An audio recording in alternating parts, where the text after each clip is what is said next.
Ladies and gentlemen, as we begin tonight's Space Awards Gala, please turn your attention to the video screens for a special opening presentation.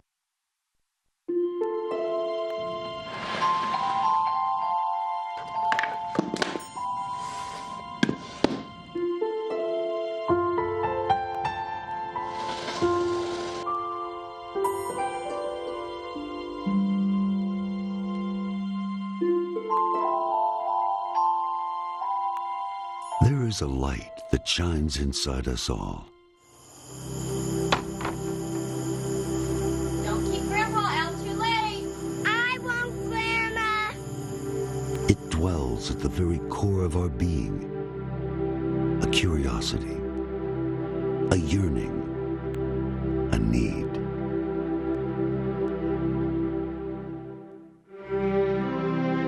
With encouragement and care, a spark becomes a glow, which fuels our passion and guides us along the uncharted path.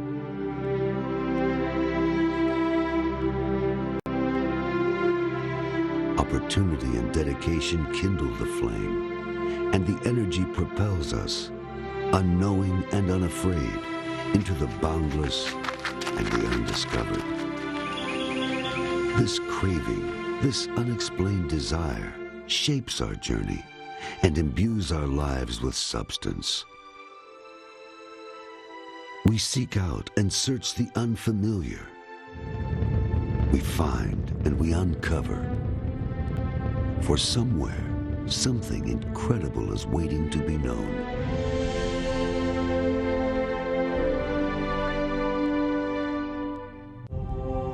For centuries, we've lifted our gaze to the nighttime sky, and we know that lost somewhere between immensity and eternity is our tiny planetary home. We are drawn by a longing that we can barely articulate to undiscovered lands and otherworldly places made from stardust and gas and ice. We dip into the future and see the heavens filled with commerce and argosies of magic sails. The universe calls to us, immense and silent, surrounded by an endless coliseum of stars. Faraway worlds beckon. There is a tingling in the spine, a faint sensation, as if a distant memory of falling from a height. For we know we are approaching the greatest of mysteries. We will slake this thirst for knowing and discovering, for this, our destiny, is the very soul of the explorer.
Ladies and gentlemen, please welcome the chairman of the RNASA Foundation, Mr. Rodolfo Gonzalez.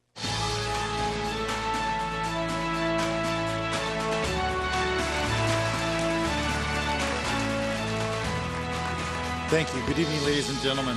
What a wonderful film by Space City Films. On behalf of Rotary International, the Space Center Rotary Club, and the Rotary National Award for Space Achievement Foundation, it is my pleasure to welcome you to our 30th RNASA Space Awards Gala. This year, we celebrate and honor the accomplishments of Dr. Charles Elachi, Mr. Bill Nye, and all the 2016 Stellars.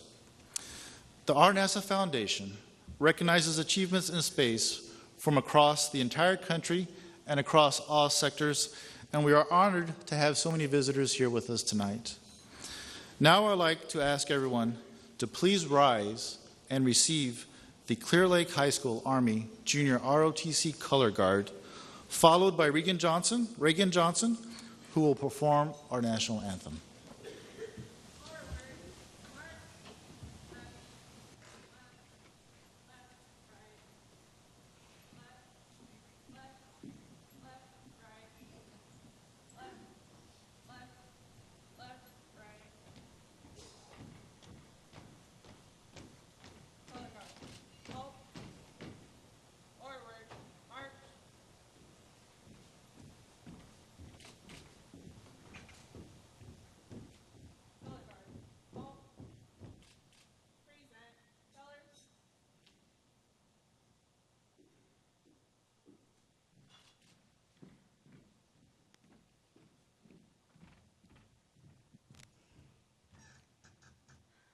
Oh, say, can you see by the dawn's early light what so proudly we hailed at the twilight's last gleaming, whose broad stripes and bright stars through the perilous fight o'er the ramparts we watched were so gallantly streaming, and the rocket's red glare, the bombs bursting in air, gave proof through the night that our flag was still there. Oh, say does that star-spangled banner yet wave o'er the land of the free and the home of the brave.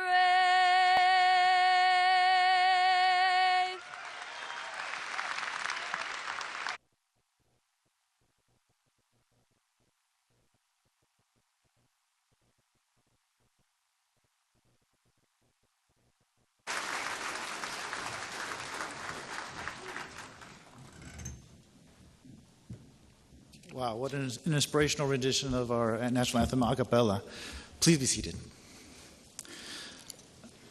I would like to take a moment to recognize a few people that we have in the audience tonight, starting with the previous National Space Trophy winners. You'll find a list of them in your program book, page 17. So could I have the house lights, please? As I call out the previous National Space Trophy winners, I ask that they please rise and remain standing while we're being acknowledging them. Please help me welcome our last year's winner from 2015, Colonel Robert Cabana. From 2014, General Charles Bolden. 2012, Captain Michael Coates. 2010, Bill Gerstemeyer. 2009, Dr. Michael Griffin. 2006, Colonel Eileen Collins. 2005, Dr. Glenn Lunny. 2001, Mr. Tommy Holloway. And from 1993, Lieutenant General Thomas Stafford.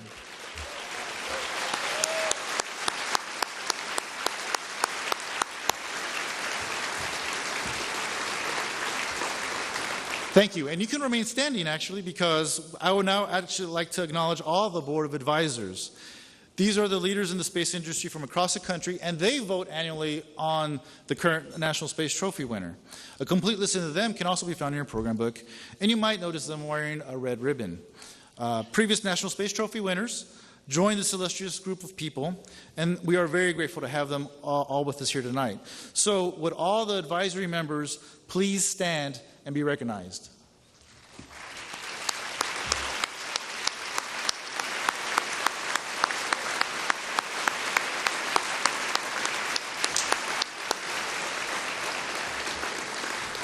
Thank you.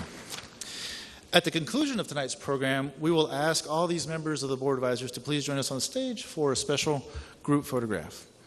I'd also like to welcome, representing the Texas 7th District U.S. Congressman John Culberson, who is coming shortly. The RNASA Foundation was established by the Space Center Rotary Club in 1995, holding the first gala in 1985, holding the first gala in 1987, with this year marking our 30th annual event. With the generous support of our sponsors, this event continues to be coordinated by Rotary. And tonight we are pleased to be joined by the Space Center Rotary Club President, Mr. John Branch.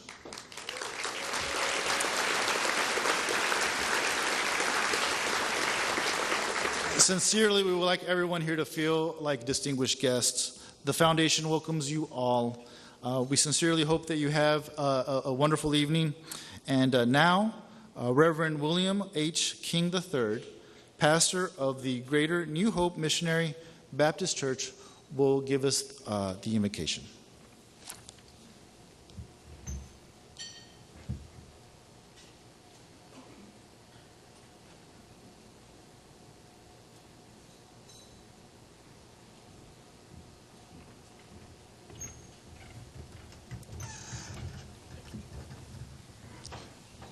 Will you bow your heads with me tonight in a moment of prayer?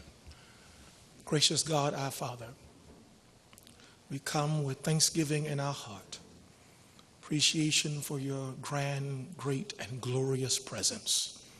For it's in you we live, move, and have our being. Thank you for Rotary NASA. Thank you for all of the award recipients and honorees. We ask your blessings now upon the food for the nourishment of our bodies.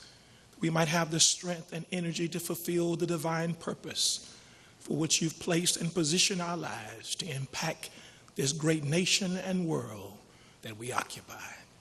Bless this program tonight. Bless each table with fellowship and friendship, joy and jubilee for the award recipient, Charles Elachi. We thank you for his service, sacrifice, and steadfastness in this life. We ask your blessings upon all of the labor, the loyalty, and the love of each person in this place. And surely we ask your blessing upon our spouses and our lovely children. Keep us together in the harmony of faith and focus. In Jesus' name we pray. Amen.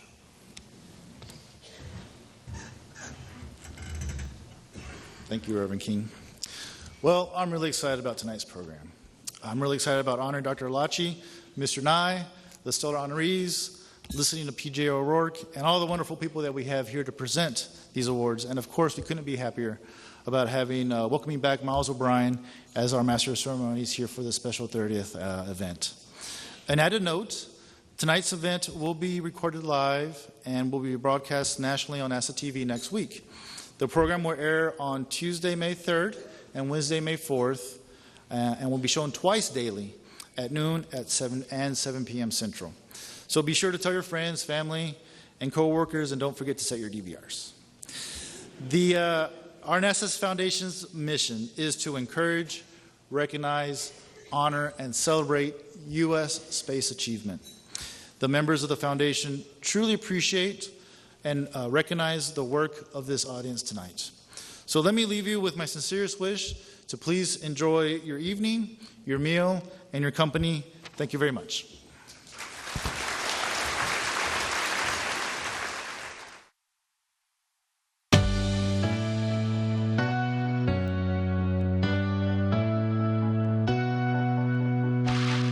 For centuries, we have looked to the heavens and wondered what it might be like to live among the stars. In the spring of 1961, Yuri Gagarin and Alan Shepard became the first humans to escape the pull of Earth's gravity and look down upon our planet from space. Nearly 40 years later, on November 2nd, 2000, 3 men aboard a Russian Soyuz spacecraft docked with a small orbiting complex 220 miles above Earth. A short time later, they opened the hatch of the Zvezda service module and floated inside, marking the beginning of a permanent human presence in space. In November 2015, NASA and its international partners celebrated 15 years of continuous occupancy of the International Space Station. ISS is now the centerpiece of space research and a hub of vibrant activity as the people of Earth prepare to venture further into our solar system than ever before. As the only national laboratory for microgravity experimental science, the ISS has been proven as the essential hub for multidiscipline research in physics, chemistry, biology, and all of their encompassed subdivisions. To further our understanding of the effects of long-duration spaceflight on the human body, astronaut Scott Kelly and cosmonaut Mikhail Kornienko spent a continuous year aboard the station. The ISS is also the perfect setting for exomedicine, the study of medical applications in microgravity. And the pharmaceutical industry has taken advantage of this rich potential to explore new and potentially game-changing advances in pharmacology.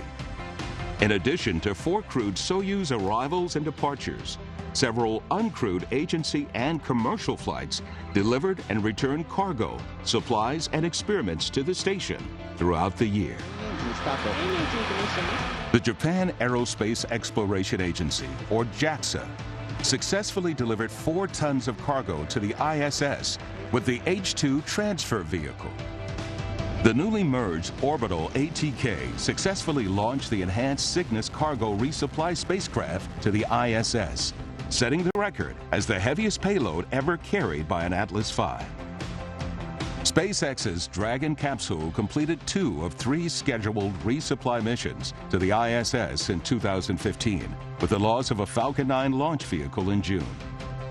The Falcon 9 launched 5 times over the course of the year and included a successful first-stage landing at Cape Canaveral in December, as for the first time in the history of spaceflight, a rocket stage that pushed a payload to orbit returned to Earth and landed upright. SpaceX also conducted a successful pad abort test of the Dragon crew capsule, a system that would pull the astronauts away from future launch sites should an emergency arise. Bigelow Aerospace completed its inflatable ISS module, Beam, Bigelow Expandable Activity Module, that launched this April in a Dragon capsule and will be inflated by the end of May. This launch was also notable as the first ever vertical landing of the SpaceX Falcon 9 at sea on the autonomous drone ship, Of Course I Still Love You. Assembly of Boeing CST-100 Starliner continues at the former Orbiter Processing Facility 3 at the Kennedy Space Center. The astronauts that will crew both the Dragon and Starliner capsules were selected by NASA. Robert Bankin, Eric Bowe, Sunita Williams, and Douglas Hurley will be the first to conduct test flights of the commercial vehicles. Our neighbor Mars was the planetary center of attention as new experiments and images enchanted the world.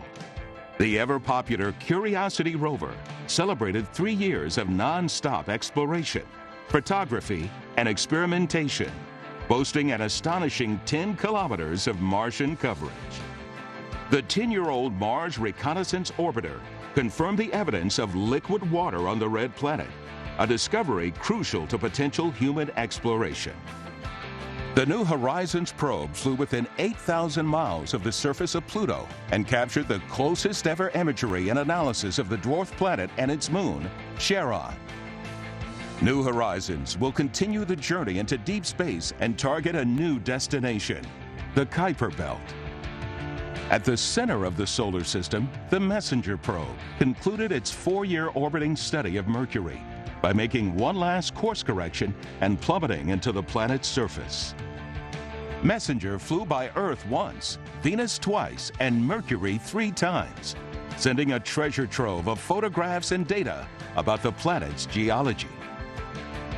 The Orion program continued development on the next generation human spacecraft, conducting acoustic, drop, and pressure tests, as well as suit and ergonomic testing. The next Orion Crew Module pressure vessel was completed and delivered to the Kennedy Space Center in February of this year. Technicians in the Neil Armstrong Operations and Checkout Building will continue the assembly of the crew module. The capsule also completed a critical design review and is scheduled to make an uncrewed test flight around the moon in 2018. The Space Launch System, NASA's new heavy lift launch vehicle, also completed a critical design review of one of its 3 main configurations. With all of the major components for the first flight now in production, the SLS has a flight readiness date scheduled for 2018.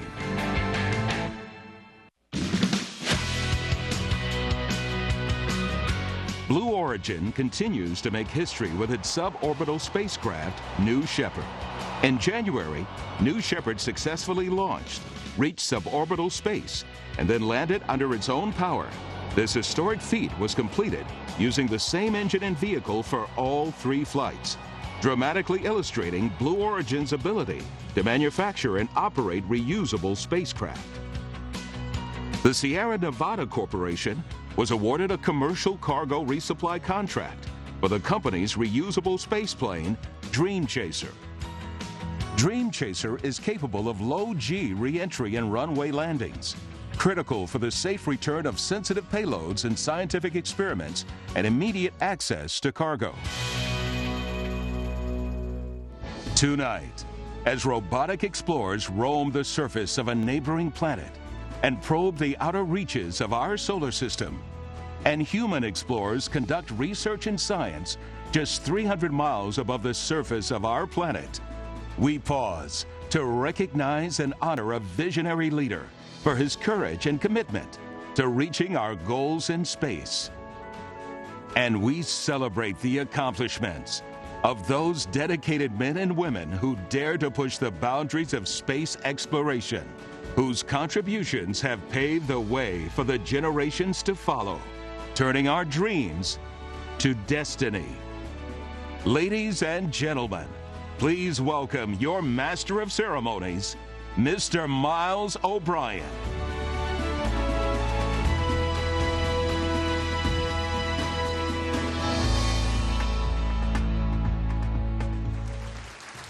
Hello, Houston. Great to see you. Great to be back. And I got to tell you, I'm a guy who could really use a hand. So, one more time, I really, really need a hand. My humor has always been disarming. Might as well put it to use, right? I write all this stuff single-handedly. Rodolfo, you get what you pay for. Just like space, the low bidder.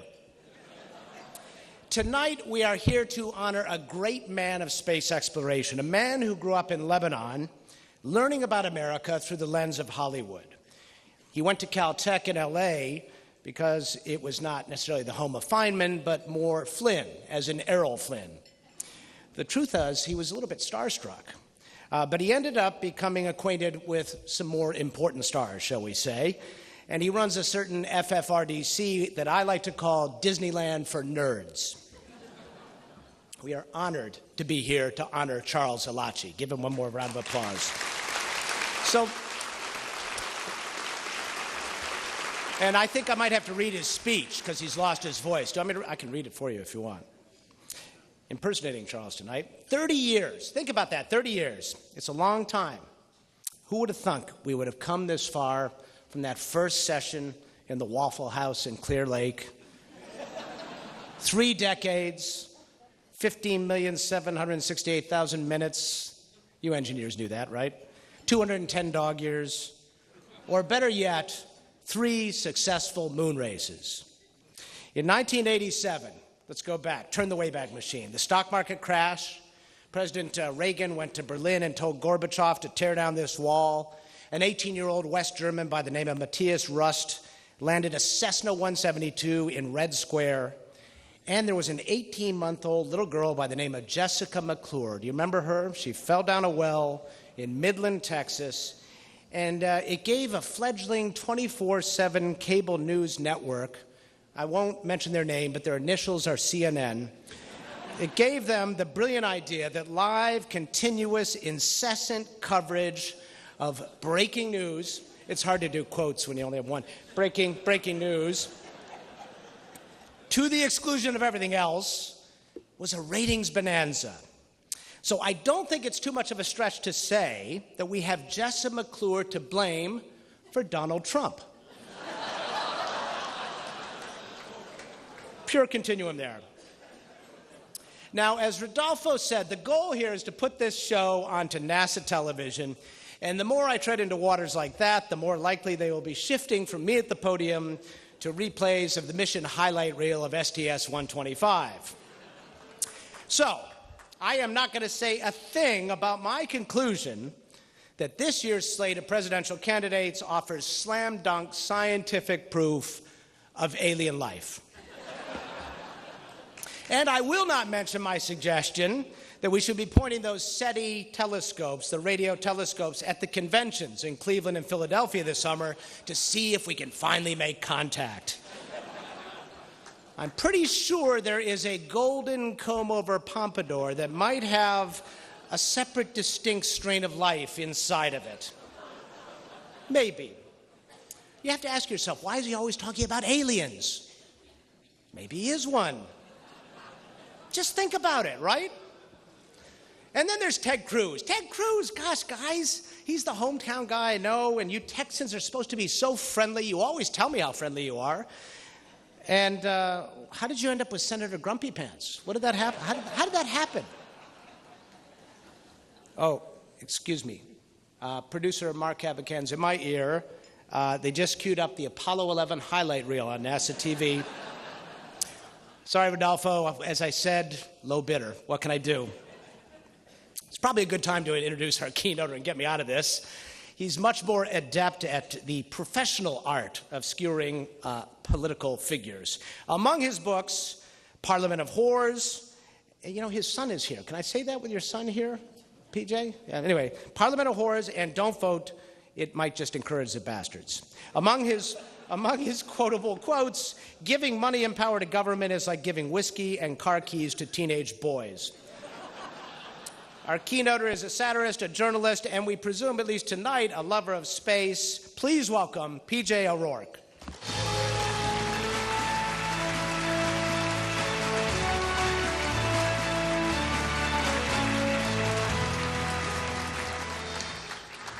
Well, I am truly honored to be here tonight, but I have no idea why you invited me.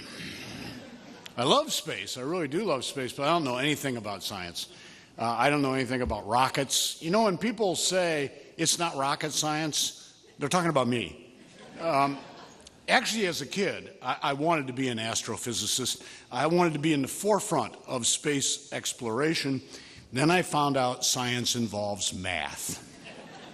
And I don't know how much a whole mess of nines are. So I became an English major, or as you in the world of science call it, stupid. Which led directly to my career in journalism. Now, I'm stupid about science. Frankly, I'm too stupid to be speaking here. But in fairness to myself, I'm not just stupid. I am a student of stupidity. I am a political reporter. We live in a democracy, ruled by the people. 50% of people are below average in intelligence. Even I know enough math to understand that. Pretty much explains everything about this current presidential election. But I'll get back to that. See, that 50% figure also explains everything about politics in general. And you, the leaders of American space exploration, you are at the mercy of politics. You are engaged in one of the most highly politicized endeavors in America, not counting what's up with Donald Trump's hair. There are a number of reasons for space exploration being so politicized. There are defense considerations, of course. I mean, if it weren't for the intelligence gathered by spy satellites, we wouldn't know exactly where to go pound sand in the Middle East. There are considerations of national prestige. Now, I am old enough to remember on October 4th, 1957, how humiliated, shocked, and embarrassed everyone in America, especially the boys in my 5th grade class, were when Russia launched Sputnik. And further humiliation was to come when Yuri Gagarin, a Russian, became the first man in space. Now, we didn't realize back then that people would do anything, even be launched into space to get out of Russia, but nonetheless. But you know, the real reason for space being so political is much more simple. It's money. Space exploration is expensive, and until very recently, the only people willing to spend that kind of money were governments. Now, at the moment, it still costs approximately $10,000 a pound to send a payload into orbit. Now, $10,000 a pound, by my calculation, that means for a private individual, the only thing worth shipping in a launch vehicle is illegal drugs. Now, maybe we're entering an era where private enterprise and illegal drugs will be driving force behind space exploration, maybe. Falcon Heavy, it's claimed, might get the cost of sending something into orbit down to $1,000 a pound. I figured it out. $1,000 a pound is about what it will cost to send my kids to college. Virgin Galactic is promising space tourism, which I think is a wonderful thing because I've got a whole list of people I would like to blast into space, you know. But as I mentioned, I will get back to the subject of this election in a moment. Anyway, for the foreseeable future, governments are still going to be paying for most of space exploration. And you see, this puts all of you involved in America's space program, it puts you in the position of being Washington lobbyists. Now, I'm sorry, that came out sounding like an insult, and I didn't mean it as an insult. I even mean it as a kind of compliment. You know, when I first went to Washington as a political reporter, I had the usual political reporter's prejudice against lobbying. I thought lobbyists were these smart operators who use their smarts to twist government policy and get special treatment for their business clients.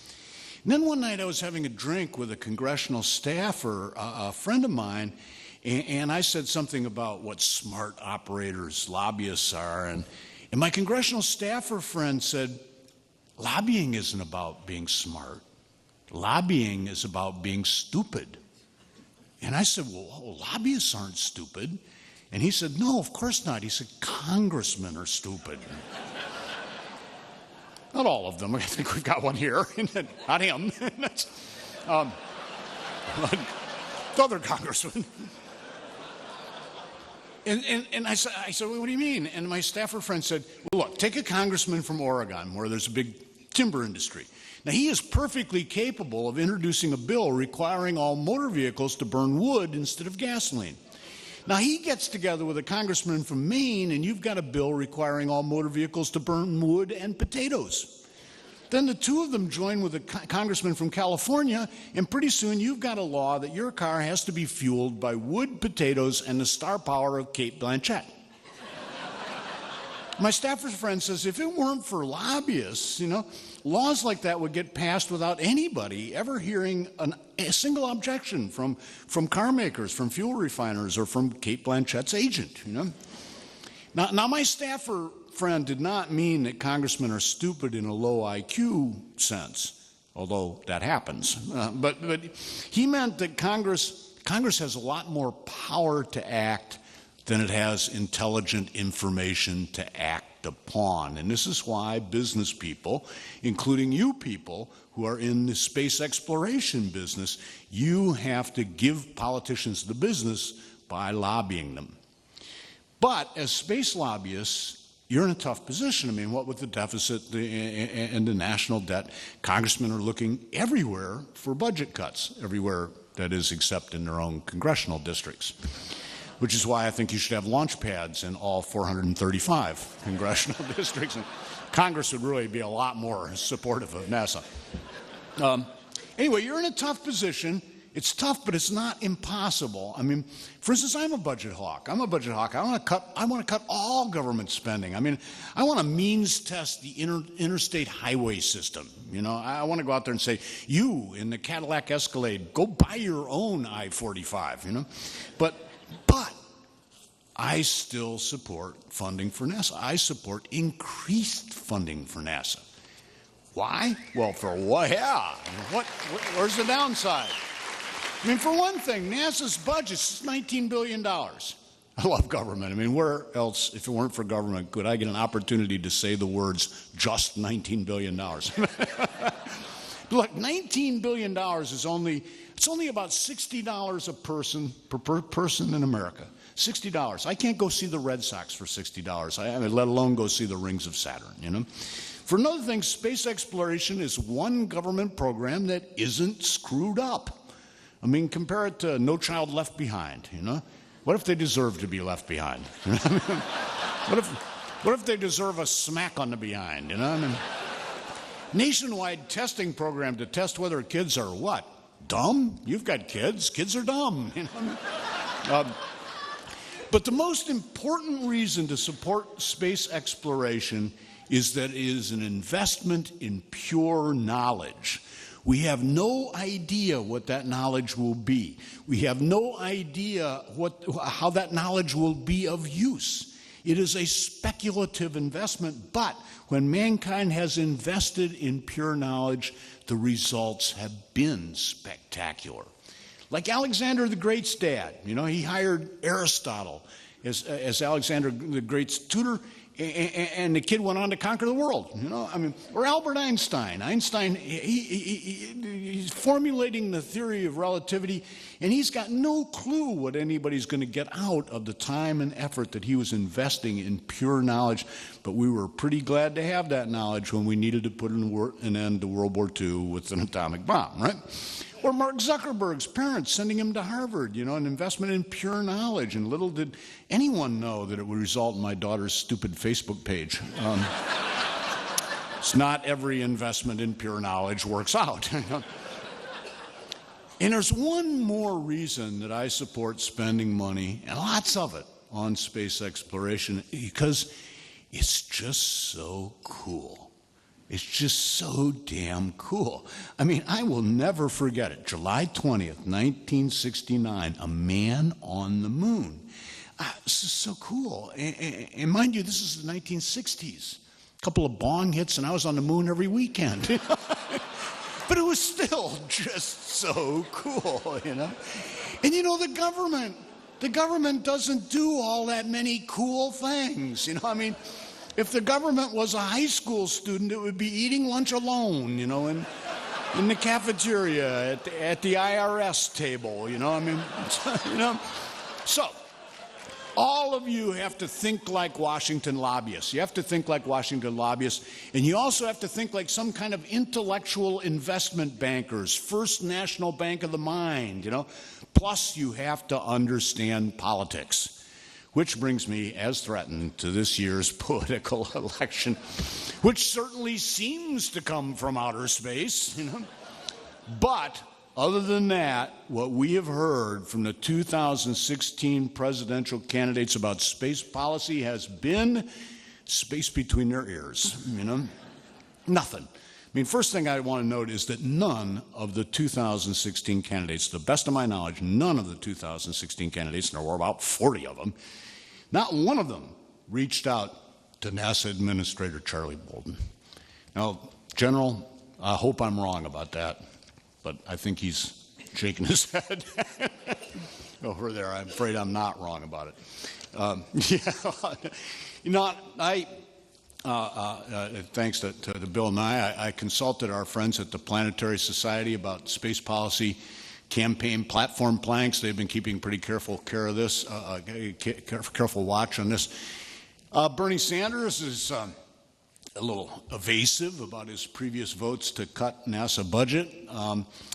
Sanders has said, and I quote, "Sometimes, and frankly, I don't remember all of those votes, one is put in a position of having to make a very, very difficult choice about whether to vote to provide food for hungry kids or other programs."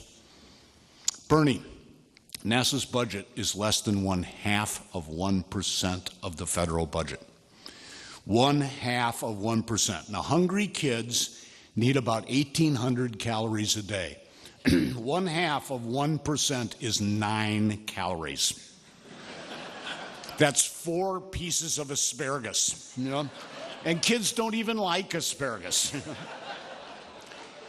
Ted Cruz, he talks a pretty good game, as well he should, since he chairs the Senate Subcommittee on Space, Science, and Competitiveness. But Cruz has called for NASA to de-emphasize its focus on Earth science because, according to Cruz, and again I quote, "Earth science is not what inspires little boys and girls across the country," you know? And as the Planetary Society notes about Cruz, in his tenure as chair, he has yet to pass a NASA authorization bill.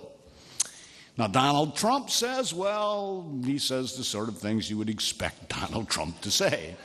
Now, here's Donald Trump.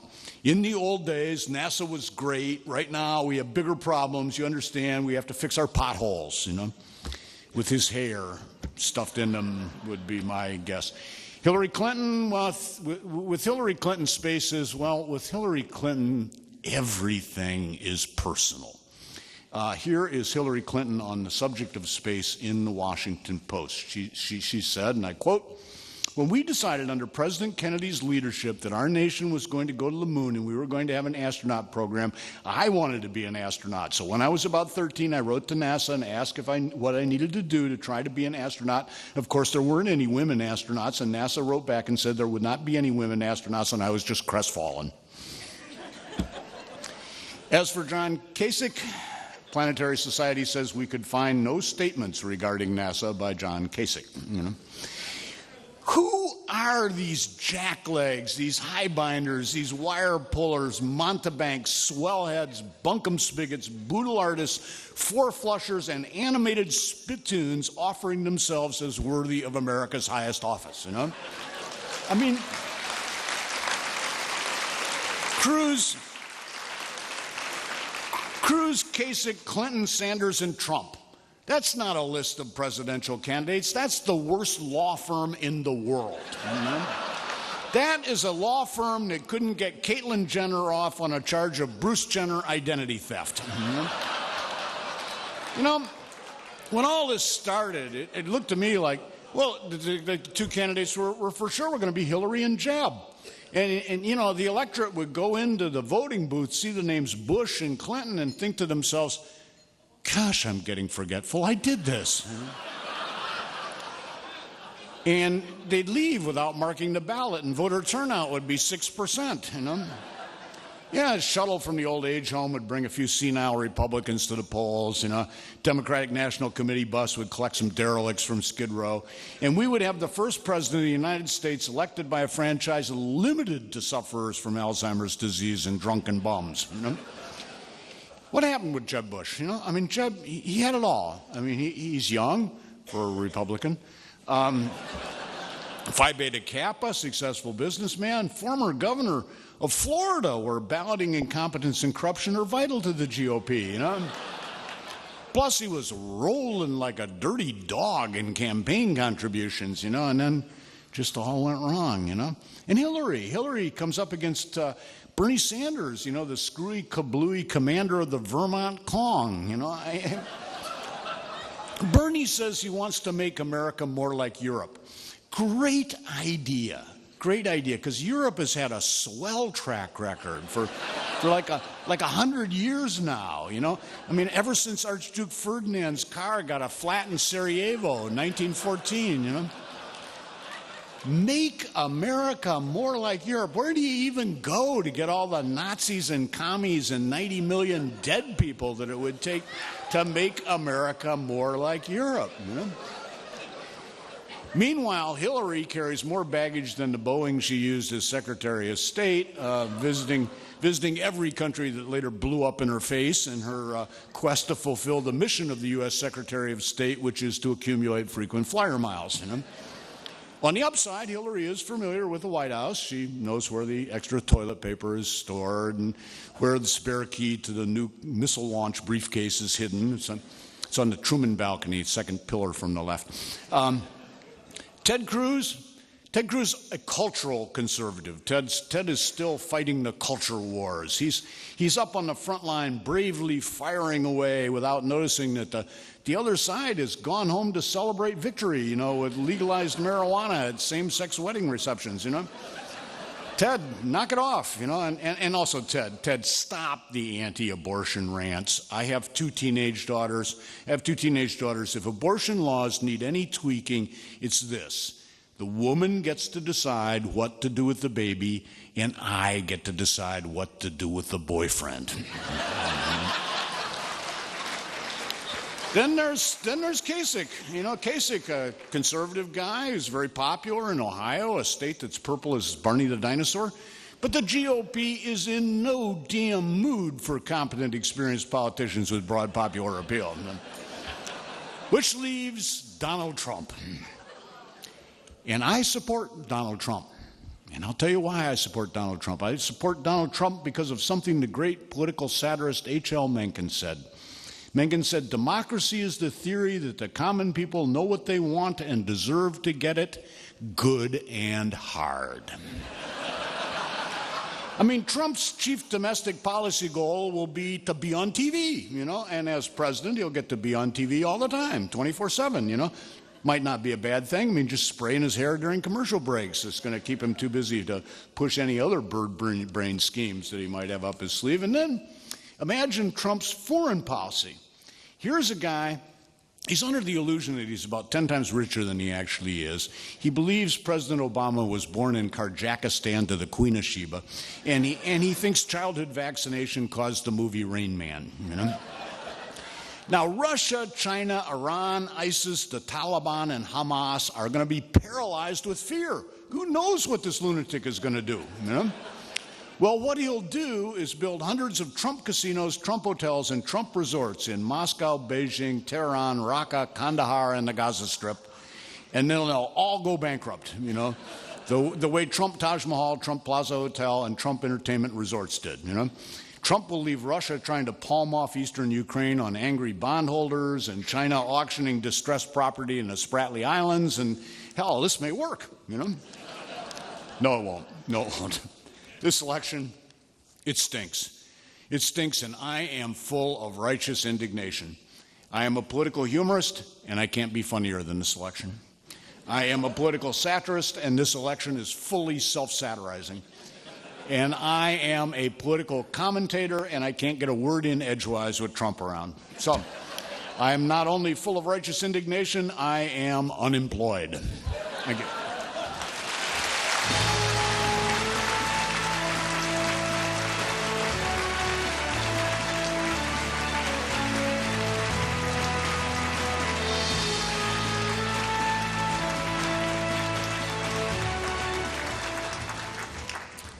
Thank you very much, PJ. Enjoyed that. All right, so word association time. When I say space communicator, what do you think? That little gadget, right? The little gadget in Star Trek, right? Captain. Aw, shucks. Thanks. Gosh, you guys. Well, we'll save the space communicator gadget for the 23rd century for we earthbound mortals of the 21st century. Space communicator is not a gadget, but a very elite club. I happen to be a member. And just for the record, up until tonight, it has only been bestowed upon 9 recipients. Now let me think about this for a moment. There will be 30 Space Trophy Award winners by the end of this evening, and only 10 space communicators in the history of our NASA. With all due respect, Charles, I think I outdid you. The 10th member of our club of space communicators is a pretty special guy. His name rhymes with Guy. And you know that story, right? To tell you more about him, we turn to my fellow communicator.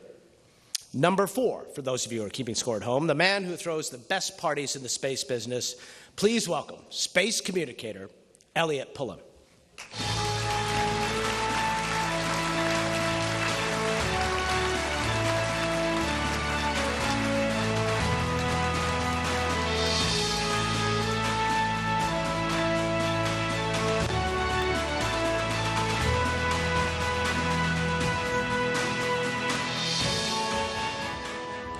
Thank you, Miles, and thank you, PJ. I really appreciate working with you and your comments. How about one more round of applause for PJ O'Rourke?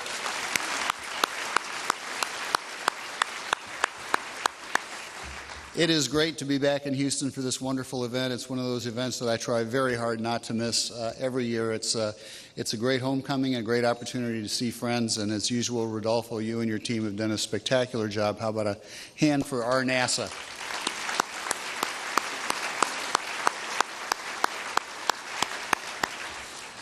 I am very privileged to be able to introduce this year's award winner. This award is it's obviously very special to me and Miles and those who have had a chance to carry it. Bill Nye is some kind of special space communicator and some kind of special science communicator. And he's been doing this for quite a while. I won't say, Bill, that you're years old this year. Mainly because I'd have to give away my own age, which we don't want to do.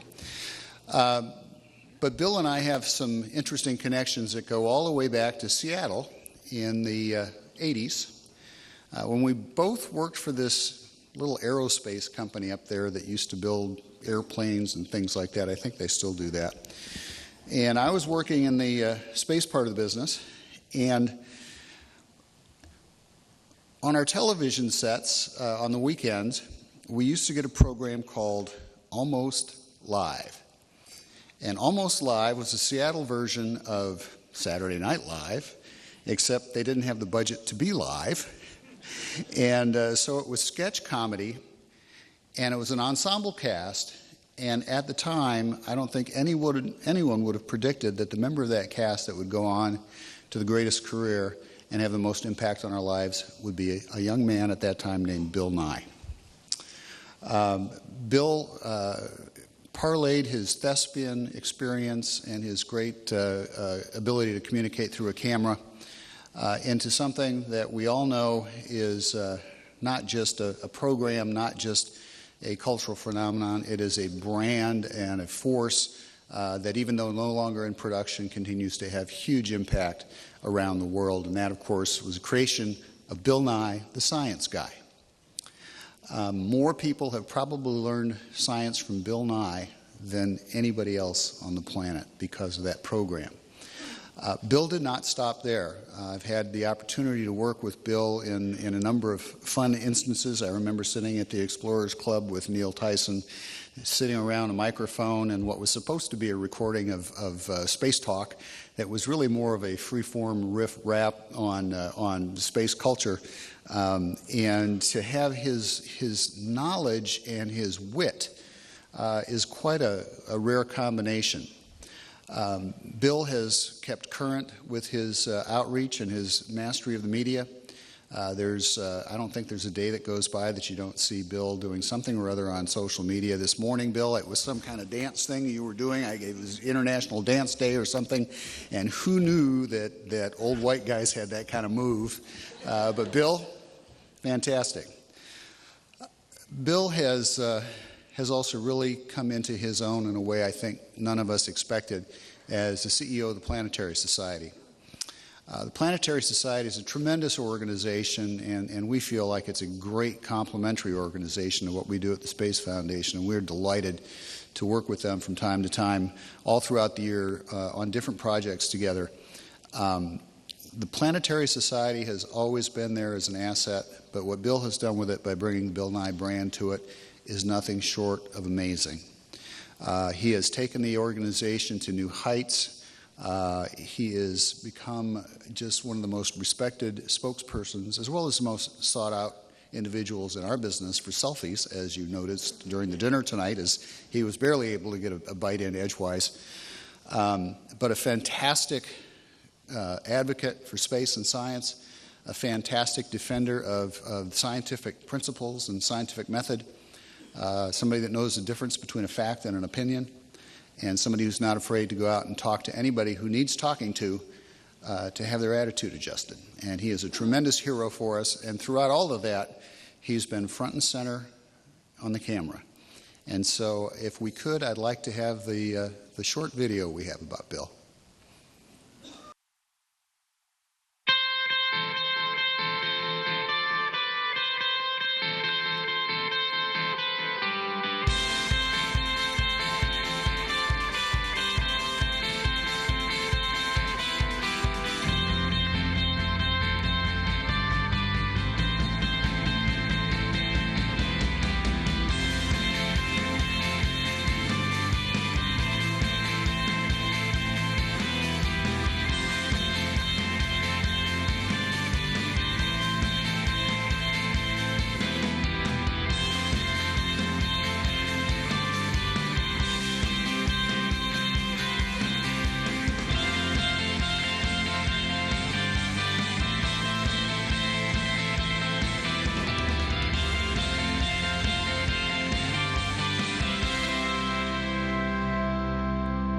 Ladies and gentlemen, please join me in welcoming your 2016 Space Communicator, Bill Nye.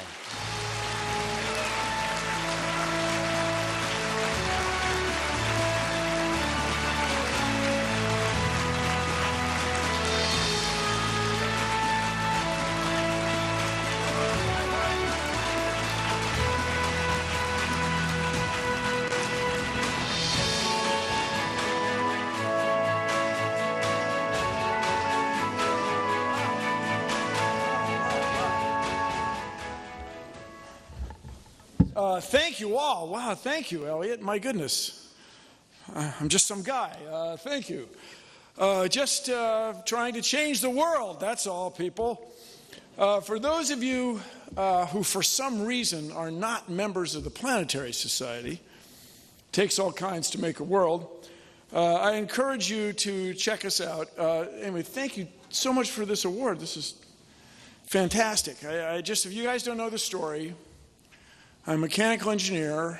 Well, I mean, I'm a human, but mechanical engineer. Yeah, and I got it now where I have the slacks that reach the floor, but there was a long time where they didn't. So I completed my requirements.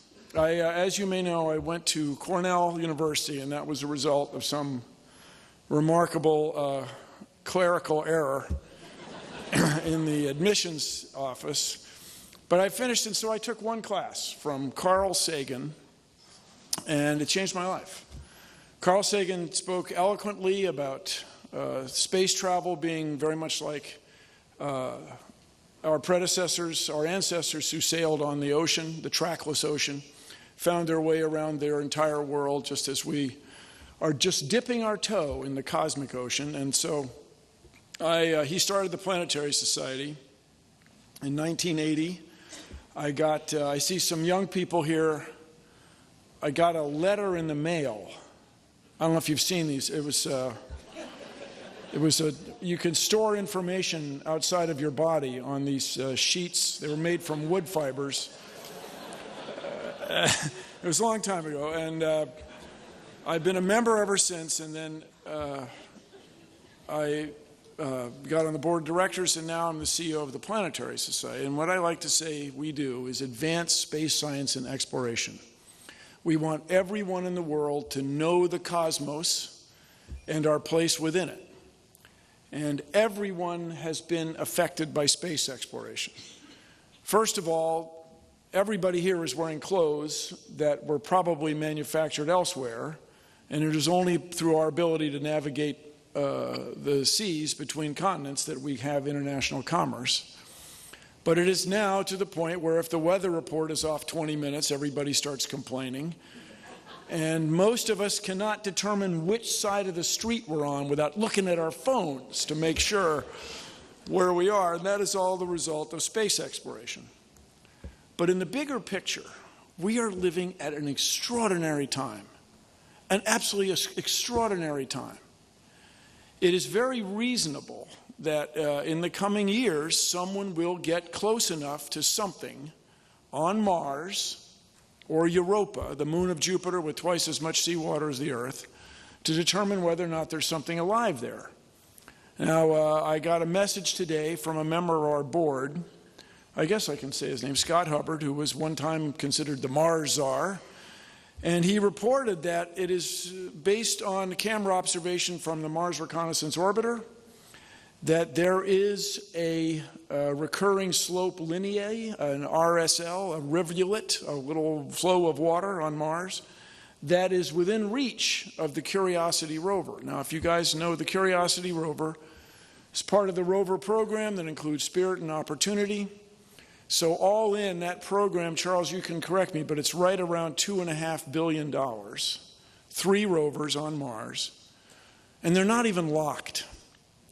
Anybody could just walk up to these things. I don't know. I don't know what they do. I don't know what they do. So everybody, the laser-induced breakdown spectrometer, which is will zap the water if we can get close enough and determine whether or not these things that appear to be water really are and determine their chemical composition. Everybody, everywhere on Earth that we find water, everywhere on Earth, we find something alive. And it is my claim that if we were to find evidence of life, or stranger still, something still alive on Mars, it would change the course of human history.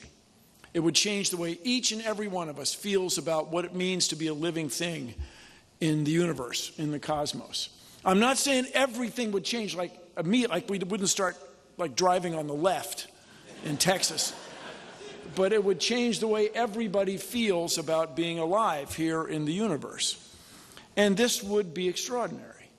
Now, speaking, PJ, thanks for the couple tips of the hat to the Planetary Society. I like to say we do 3 things. We educate, we create, we had our own spacecraft. We flew a solar sail last summer, 39 years after Carl Sagan was talking about it. In class at Cornell. I was very proud of that. And the third thing we do is advocate. We go especially to the U.S. Congress. In a limited extent, we go to influence people in other parts of the world, but especially in the U.S. The budget for planetary science, everybody, is $1.5 billion a year. That's a cup of coffee per taxpayer. It's nothing. And this is where we make these extraordinary discoveries that I claim could change the course of human history. And along this line, this Curiosity rover may get really close to finding evidence of life. The 2020 rover will get closer. In the meantime, there's a mission going around Jupiter this summer, Juno. I don't want to shock you, but Juno is not an acronym. It's weird. It's named after this guy's wife, this ancient guy. Jupiter, yeah. And we are now working hard. We propose that we could have humans in orbit around Mars in 2033 without increasing the NASA budget, if you just decided to do it.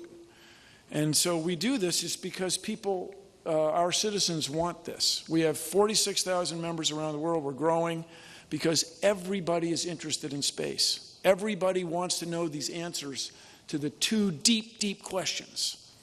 Where did we all come from? And are we alone in the universe? And if you want to answer those questions, we have to explore space. And when we send missions to Mercury and Mars and Jupiter and Pluto, people say quite often, well, what are you going to find there? Why are you sending those missions? The answer is pretty straightforward. We don't know what we're going to find. That's why we're going. And so the other just remarkable thing about speaking to you tonight is we are living at this time where more and more young people are engaged in space. More and more companies, private companies, are serving to lower the cost of space exploration so that more and more of us can participate. My goodness, SpaceX claims you're going to land a spacecraft on Mars in 2018. Right on. Way to go. Blue Origin keeping a low profile, but that video looks like a CGI, like computer-generated imaging. And Sierra Nevada, it just looks cool. Come on, just looks cool. And so this extraordinary time where government and private sector is working together to advance space science and exploration, I claim will enrich the lives of everyone on Earth. And it is with your support here at RNASA that I am just deeply honored to receive this reward. And I hope in the coming years and decades, we will make these extraordinary discoveries, either on Mars or on Europa. I mean, Europa, twice as much seawater as the Earth, everybody. Are there Europanian fish people swimming around? And you know, there's these fissures, these cracks in the ice on the surface of Europa. It's kept liquid. The ocean below the ice is kept liquid by the gravitational interaction with Jupiter. Are there living things under the ice, and do they once in a while get shot out through these geysers? I mean, do they have these grim jokes on Europa? You know, I sure hope I don't get near one of those fissures and those, wouldn't it be an extraordinary thing to discover something or evidence of something alive there? We're living at perhaps the most exciting time in human history with the advance of technology and the discovery of the nature of our world compared to other worlds. It was Carl Sagan who used the expression comparative climatology. When you look at Venus, it reflects half of its sunlight into space, yet it's extraordinarily hot because of the greenhouse effect. You look at Mars, it's not big enough, apparently, to have enough of a magnetic field to retain an atmosphere. Now, when I was a little kid with a compass and somebody said, well, the reason this compass points north is the same reason you can breathe, I would have thought that was extraordinary. And those discoveries were made just by advancing space science and exploration. So thank you, RNASA. Working together, we can, dare I say it, change the world. Thank you very much. Check us out at planetary.org. Thank you.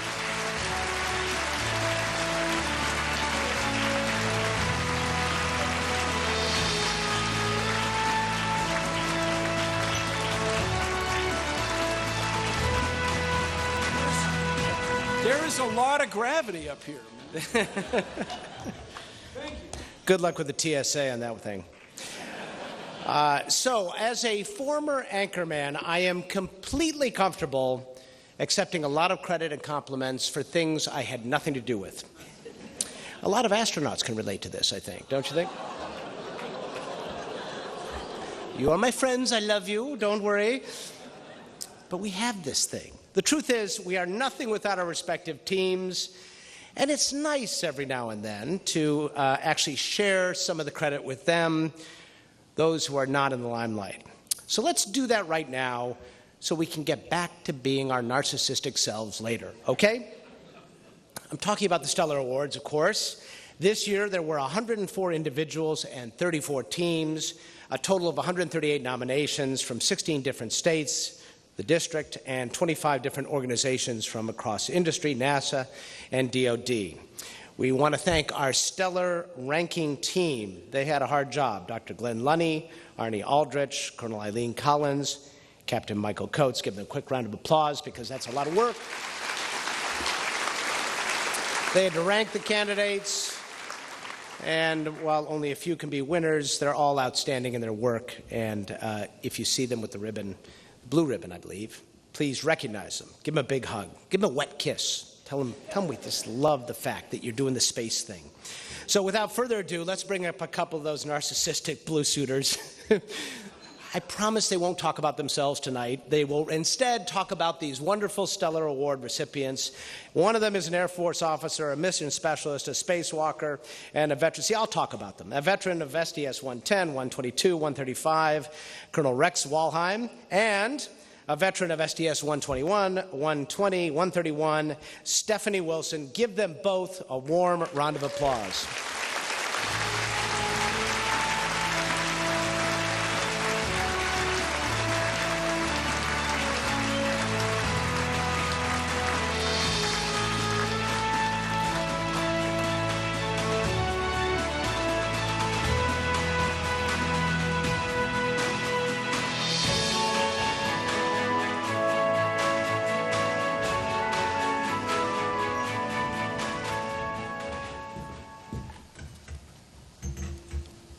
Good evening, ladies and gentlemen. It is indeed an honor for both of us to be here tonight to help present the Stellar Awards. And Stephanie, it's a special honor to share the stage with you, one of my classmates from Group 16, the astronaut class of 1996, affectionately known as the Sardines. Yes. And as you know, we are currently in the middle of the selection process for a new class of astronauts, Group 22. We received over 18,000 applications for this new class. Yes, 18,000 applications is pretty impressive. But back for our class 2 decades ago, we had 19 applicants. No, I thought we had more than that, at least 2,000 or 3,000. No, that's what they want you to believe. We had 35 NASA slots in our class, so you mean to say that Dwayne Ross, the astronaut selection office, had to go out and twist some arms to gather some people to join our class? Yep, that's what happened. Now, you remember that recruiting trip he took to the mall? Yeah, I remember that one guy who told Dwayne, "Stop bugging me, I don't want to be an astronaut." Well, regardless of how we came to be astronauts, which is a mystery to all of us, I think our class is pretty special, as are all of the classes, and I know the new class will be as well. There are some other special people here tonight who have accomplished great things in their own right. I think it is time we turn our attention to them, our Stellar Award winners. I agree. As astronauts, we know firsthand that the safety and success of our missions are due to the exceptional people who go above and beyond what's required to make them that way. The Stellar nominees here tonight truly represent the best in our nation's space program. The Stellar Awards are important because they honor those who often work behind the scenes and whose careers and accomplishments may not be as visible as others. A panel of experts review the nominees' backgrounds and accomplishments to determine the significance of their contributions to our space program. The breadth and scope of the nominees' work is truly amazing and proof positive that we have a wealth of unusually bright and talented people who are working to ensure that the space program has a very promising future. It takes the dedication and effort of thousands to get us into space. And these nominees present the best of our best. Without the contributions of all these folks involved in the space program, and particularly the Stellar nominees, we honor tonight it would be impossible to ensure a strong space program. At this time, we would like to recognize the Stellar Award nominees by asking all of them to stand. Please join us in congratulating all of the nominees with a hearty round of applause.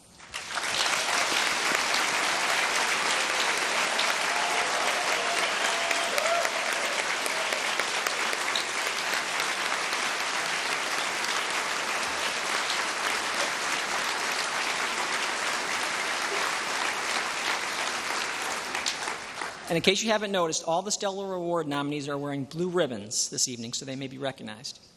We will present the awards in 4 categories, and we will ask all of the winners in each category to come to the stage together to receive their awards. Names will be called in no particular order. We are presenting awards in the early career, mid-career, and late career, and team categories.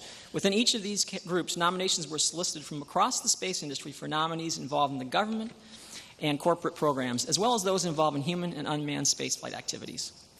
As much as we would like, we are sorry to say that we will not have time for each winner to make remarks. Shall we get started, Rex? Yes, we should. Our first Stellar Awards will go to those who are in the early stages of their careers. There are 6 winners in this category, selected from a field of 28 candidates. As I call the names of the winners in the early career category, I'd like them to join us at the foot of the stage, and please hold your applause until all the winners have been announced. The winners in the early career category are Sarah Baldwin of Aerojet Rocketdyne, Alan Kim of the Boeing Company, Dr. Brian Flewelling of the U.S. Air Force Research Laboratory, Cora Tracy of UTC Aerospace Systems, Carol Donchev of SpaceX, and Anthony Cook of the Boeing Company. Please come and join us at the base of the stairs. Thank you.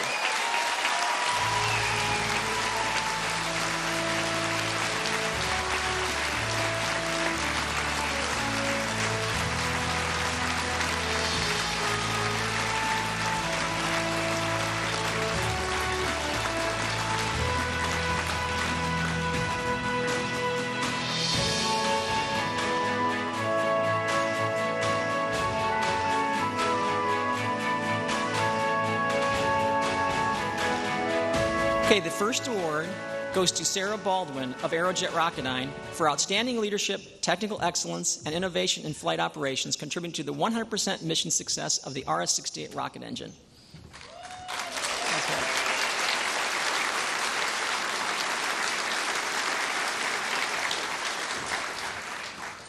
Alan Kim of the Boeing Company is recognized for demonstrating engineering excellence and solving difficult stress analysis challenges for the Space Launch System.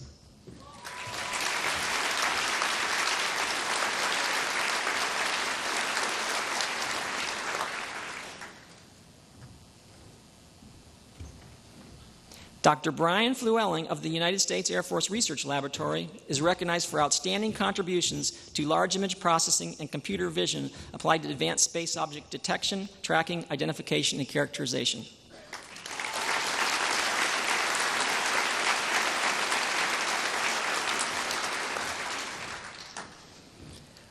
Cora Tracy of UTC Aerospace Systems is recognized for outstanding management effectiveness in support of the EATCS, ECLSS, and regenerative ECLSS on board the International Space Station. Unfortunately, Cora can't be with us tonight, but we'll make sure that she receives her award.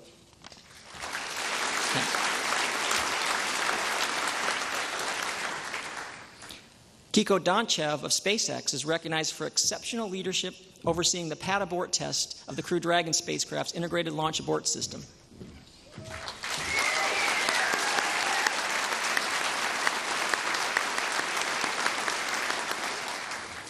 And the final early career award goes to Anthony Cook of the Boeing Company for outstanding leadership and technical contributions to development, implementation, and delivery of new ISS nitrogen oxygen resupply system compatible with multiple launch systems.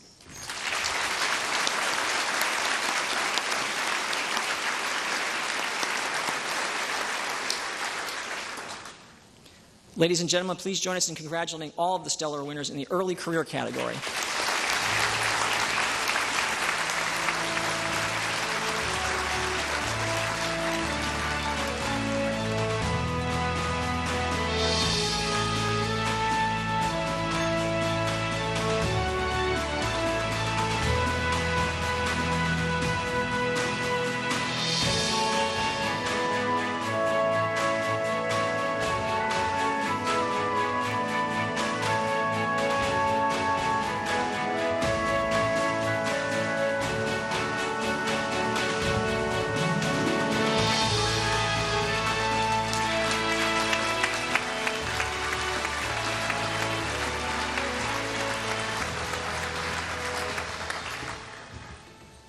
We have 8 winners in the mid-career category, selected from a field of 45 candidates. I would like to invite to the foot of the stage Leslie Robertson of the Boeing Company, Bruce Summer of Lockheed Martin, Judith Blackwell Thompson of the NASA Kennedy Space Center, Anthony DeCello of the Boeing Company, Lorraine Prokov of the NASA Johnson Space Center, Paul Connolly of Pratt & Whitney, Lieutenant Colonel Christian Ellenbaum of the United States Air Force, and Sheila Sharp of the Boeing Company.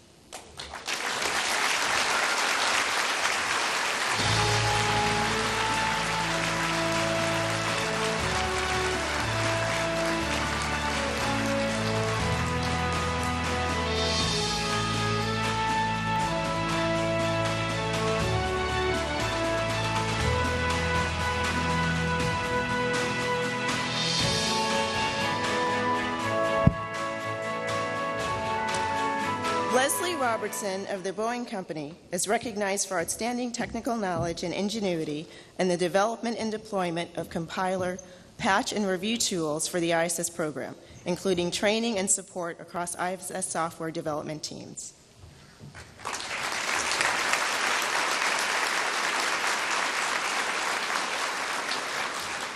Bruce Summer of Lockheed Martin is recognized for outstanding human spaceflight contributions for improving ISS and Orion MPCV crew safety and ensuring mission success.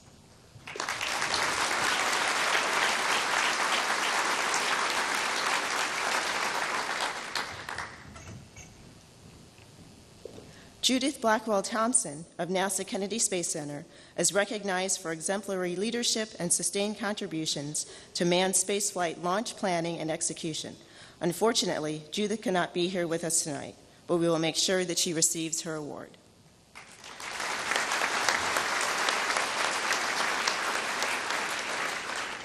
Anthony DeCello of the Boeing Company is recognized for exceptional leadership contributions of the development of the first 2 international docking adapters, which will adapt the International Space Station for docking by the next generation of commercial crew transportation systems.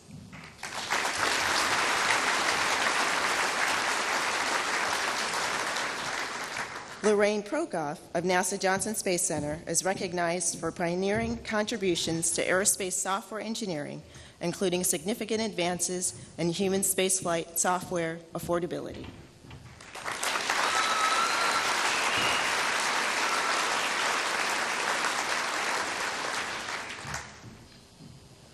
Paul Connolly of Pratt & Whitney is recognized for outstanding contributions to understanding the ORSC cycle and its operation in the RD-180 rocket engine.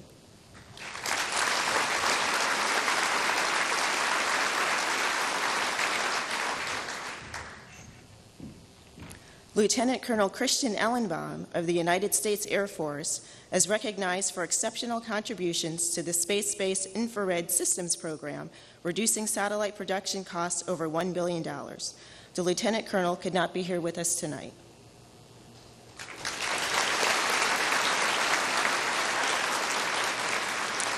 And the final mid-career award goes to Sheila Sharp of the Boeing Company for outstanding accomplishments in the leadership, mentorship, and development of critical teams in the definition, design, and integration of program requirements and resolution, resulting in program progress, compliance, and overall performance.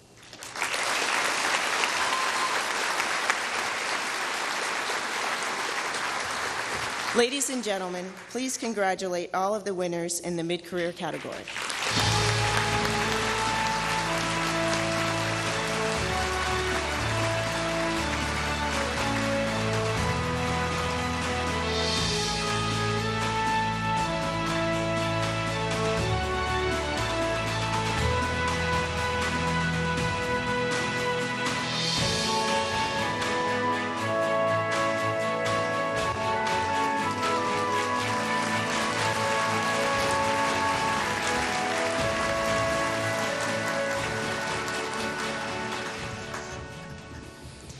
The final individual awards this evening go to those in the late career category. Now, wait a minute. The late career category? What are they trying to say there, Stephanie? Matter of fact, how long has it been since our astronaut class has been at the NASA Johnson Space Center? A couple decades. In fact, this year is our 20th anniversary. That's a long time. Do you think that makes us late career astronauts? Well, it might, but we're still contributing. Take, for example, fellow sardine Scott Kelly. Yep, 1 year in space. And what about Jeff Williams? That's right. He's on the space station as we speak. Yeah. Now, Steph, did you notice that Charlie Bolden was laughing when we said we were part of the late career category astronauts? Well, I might have, yes. Yeah, well, I think we better not tell him the name of the category he's in, though. The final engineer, the folks in this late category are definitely still contributing. As a matter of fact, when you think about it, they laid the foundation upon which all the best of our successes are built. So for that reason, tonight, I think we should call this category the Pillars of the Space Program. I agree. I agree.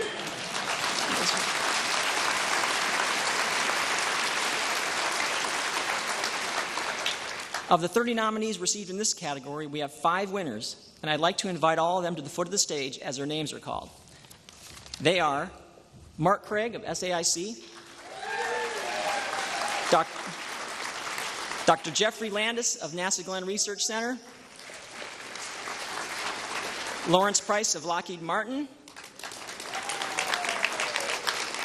George Dickey Arendt of the Johnson Space Center.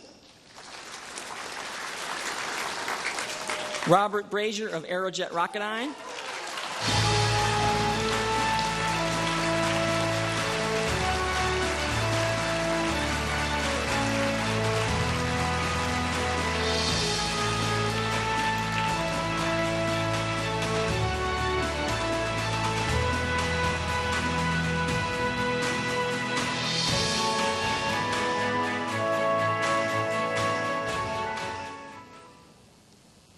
Mark Craig of SEIC is recognized for an outstanding career of service to NASA dedicated to improving the value of human space exploration, spanning Apollo, Space Shuttle, Space Station, and beyond.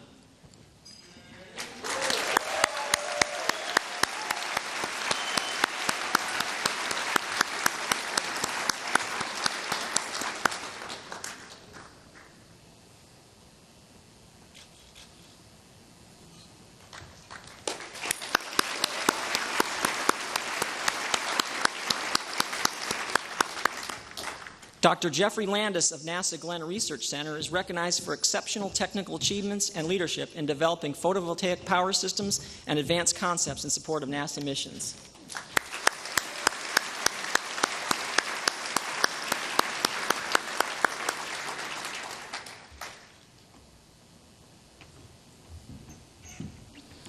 Lawrence Price of Lockheed Martin is recognized for outstanding leadership and international cooperation to take the Orion program from development to space flight vehicle for NASA's human exploration missions.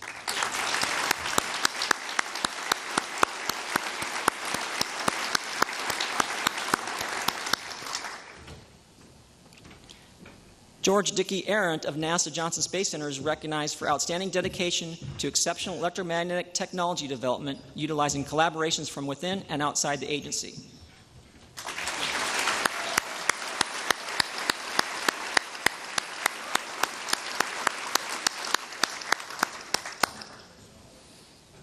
The final pillar of the Space Program Award goes to Robert Brazier of Aerojet Rocketdyne in recognition of his invaluable contributions and leadership in the production of liquid rocket propulsion in support of the advancement of America's space programs.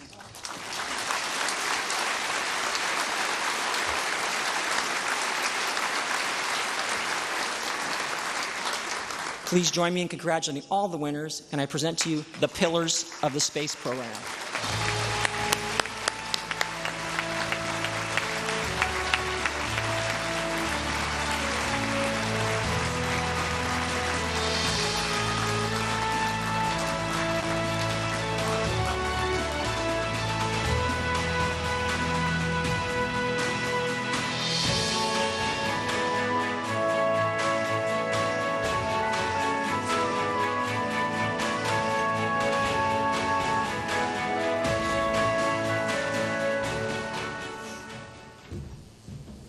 The final Stellar Award category is the Team Awards. This year, the Foundation received 34 nominations in this category.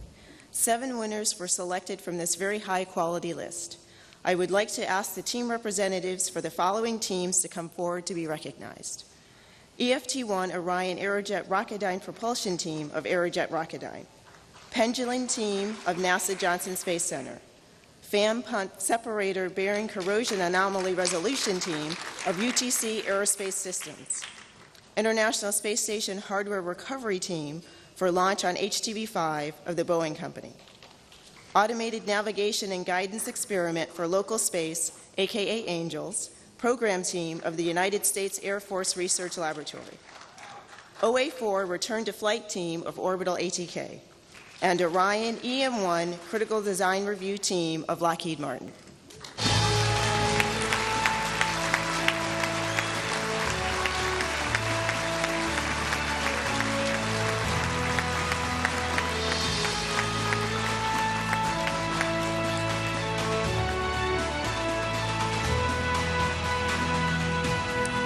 The EFT-1 Orion Propulsion Team of Aerojet Rocketdyne is recognized for outstanding team dedication and attention to detail during development, production, flight readiness, and flight, resulting in significant achievement on Orion EFT-1 and paving the way for advanced future space activities. Accepting for the team is Janie Cuevas.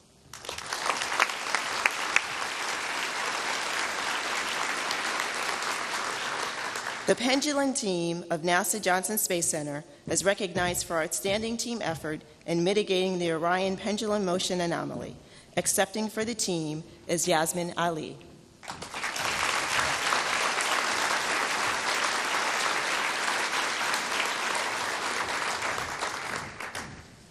The Fan Pump Separator Boeing Corrosion Anomaly Resolution Team of UTC Aerospace Systems is recognized for outstanding achievement and preparation for and execution of a contingency EVA to eliminate an ammonia leak that jeopardized the International Space Station. Accepting for the team is Carolyn Jernux.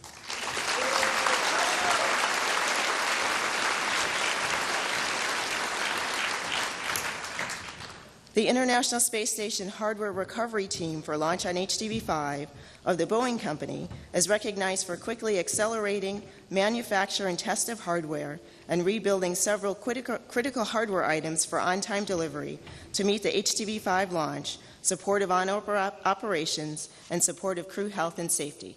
Accepting for the team is Debbie Sharp.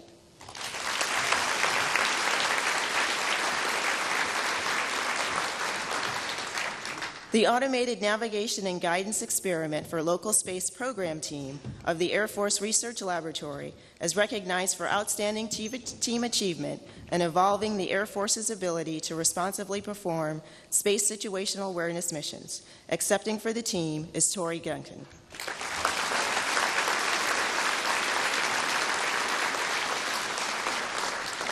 The OA4 Return to Flight Team of Orbital ATK is recognized for outstanding technical and management excellence and providing timely reinstatement of Cygnus cargo resupply services to the ISS. Accepting for the team is Andrew Zarezhnik.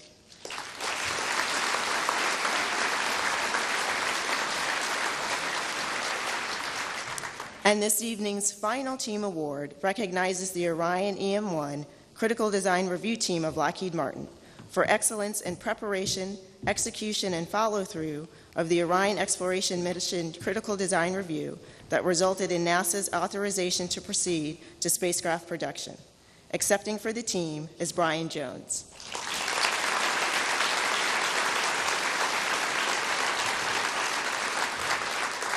Please join us as we congratulate all of the winners in the team category.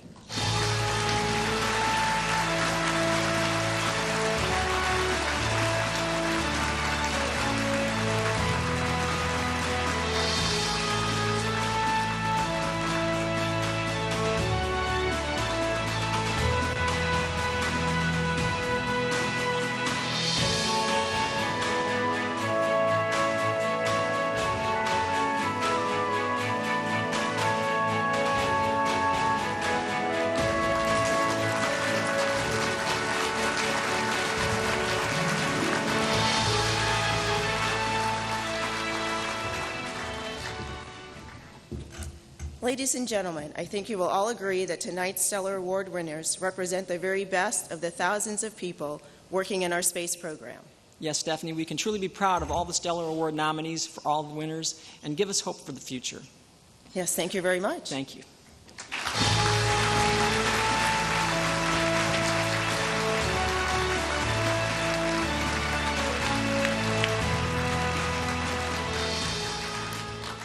That late career thing, I've always wondered about that. You know, I didn't know I was late career until they called me into the office and dumped me at CNN. It's always later than you think, right? So here's to knowing it's late career and embracing it, right? Go late career guys, go late career guys. Let's talk about the space trophy now. It's no Space Communicator Award, but it's pretty good. At that first dinner in 1987 at the Waffle House, the winner was one of the great giants of this business, Dr. Maxime Faget. Let's give him an award wherever he's, somewhere in the room here.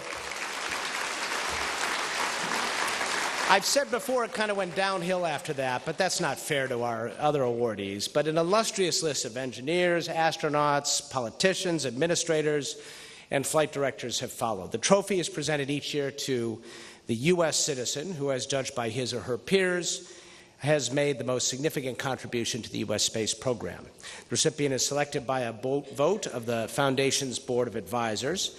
The votes are tabulated by an independent accounting firm, same guys who work for Goldman Sachs, so please hang on to your wallets.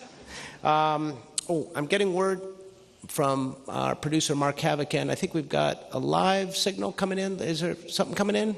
Let's go to space, shall we?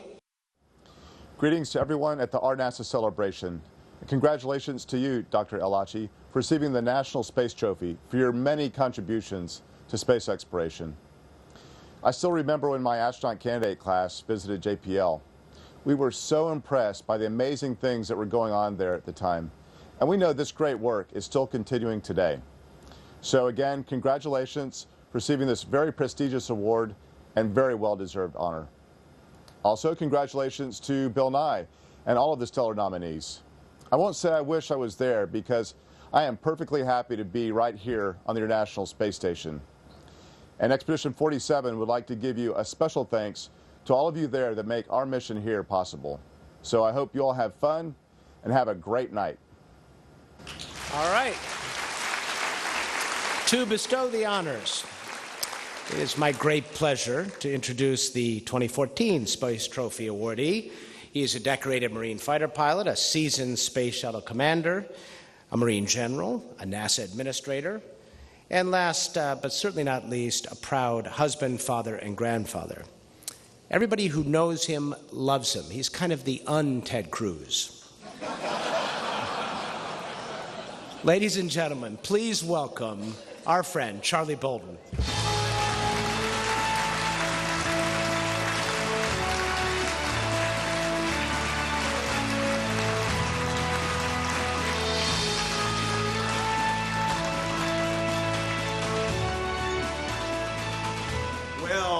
Well, thank you very much, Miles. And I have to admit, thanks for remembering my grandchildren, because that kept me from having to talk about them when I came up here. I just want to know, who was here at the first one? Was it really the Waffle House? Rodolfo, I know you're too young to know, but because you're not 30 yet, but anybody in the room know, was it really the Waffle House? I'm not getting any vibes. No, was it the Outpost? That's probably more like it. Anyway, that is not why I'm here. That is not why I'm here. Congratulations to all the awardees so far. It is my special privilege tonight to be here with Charles Elachi and his wonderful wife, but to celebrate this award going to a great individual who is most deserving. And Charles, it is an honor for me to be here to present this to you tonight. You know, when we look back over the big accomplishments in space over the past decades, particularly during my time as the NASA administrator, we'll see your involvement with a huge number of them. At the helm of the Jet Propulsion Lab, you led teams that innovated, that came up with amazing solutions to big problems. Can you say space crane? Mike, where's Mike Griffin? Can you say space crane? That's a private joke. That's an inside joke, okay? Mike understands that. But Charles withstood the pressure and everything, and instead of having 1,000 pieces on the surface of Mars, we had one 2,000-pound rover, which is continuing to operate today in incredible ways that I don't think any of us ever believed we would be accomplishing. You made us all proud. 46 years. 46 years. That's almost as long as I've been married. But that is almost as long as I've been married. That's how long you've been at JPL. You've been the director since 2001. Dozens of missions, instruments, and programs. It's hard to choose highlights from your career because there really are so many. Earth, Mars, asteroids, Jupiter, planets, and other solar systems, you name it. And Charles has made it possible for JPL to study it. And let's not forget Voyager 1 and 2, which have been traveling for the bulk of your career, Charles. We also wish you many exciting travels in the next phase of your life. And Valerie, I think you told me that he is going to travel, in addition to a little work now and then. You've advanced our journey of discovery, and as we follow your beloved robots with humans to Mars, it's going to be because of the good work you have done throughout your career. You're going to be missed at NASA, but tonight we celebrate the huge sweep of your career and a truly unparalleled body of work. I want to thank you, fellow traveler, for everything you've done to advance the cause of exploration and to build a foundation on which the young people of today can only go farther and reach higher. And I want to give you my deepest congratulations for this honor. It's well-deserved, and I know that there are many more chapters yet to be written in the story of Dr. Charles Elachi. So we have a brief video, I think.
Ladies and gentlemen, please help me in welcoming the 2016 Rotary National Space Trophy recipient, Dr. Charles Elachi.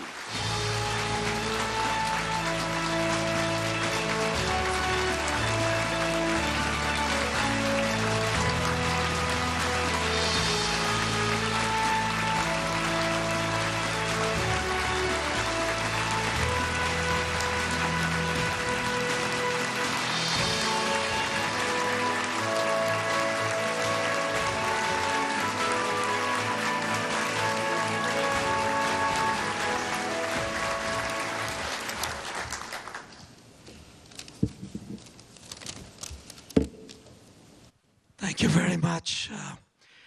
When I give public talks, I like to impersonate somebody famous. So tonight I decided to impersonate Marlon Brando in The Grandfather. On a serious note, I lost my voice a while ago, so I'm slowly getting it back, so I apologize, for that. First, Chairman Culberson and Mrs. Culberson, Honorable Charlie Bolden, and Mrs. Bolden, ladies and gentlemen, I want to tell you how honored I am here standing in front of you tonight.